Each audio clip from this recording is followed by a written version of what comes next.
एकुटिया रहिबार बोधे मोर भाग्य लेखा थिला, किंतु मु हारिबा को प्रस्तुत नथिली।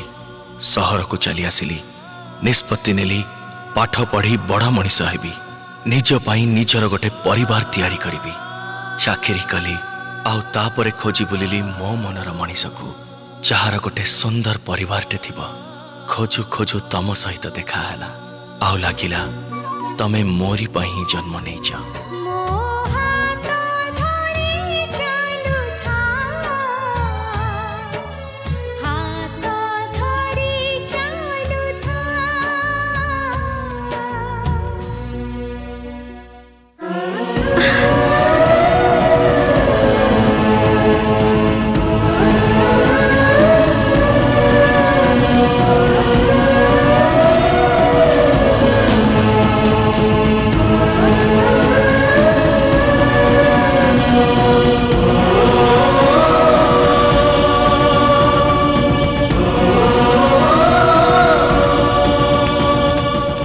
साई मोर जन्म कोठी जानिनी, किए मोर बापा माँ से कथा भी जानिनी। मते जने लोक रास्ता कड़ी उठे आनी पाली थिले, किंतु तांको निज पिला जन्म हबा परे पुणी थरे अनाथ हे गली।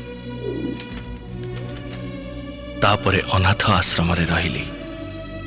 पाठ पढ़ा प्रति मोर आग्रह देखी अनाथ आश्रम परिचालक मते अन्य एक स्कूल रे पाठ पढ़ेले।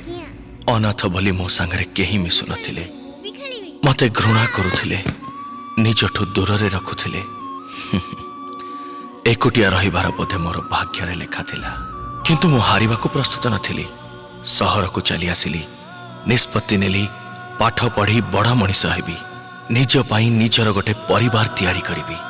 चाकरी कली आउ तापरे खोजी बुलिली मो मनर मनीष को, जहार गोटे सुंदर परिवारटे थिबो। खोजु खोजु तम सहित देखा हैला, आउ लागिला तमे मोरी पही जन्म नेइछ। आगे तम परिवार विषय जानिली, आउ तापरे तम निकटतर हबाकू चेष्टा कली। जदिओ जानिथिली से रास्ता भूल, किंतु ता छड़ा मो पाखरे उपाय नथिला। तमको निजर भावी दुष्टामी करिछि, आउ तमे कष्ट भी पाइछ। तमे मो भल पाइबाकू ग्रहण करिबो कि न करिबो तम इच्छा, किंतु तम बिना मोर किछि इच्छा नाही। सबु जन्म रे एही जीवन रे साथी हेई आसुथा, मो हाथ धरी चालुथा, मो हाथ धरी चालुथा।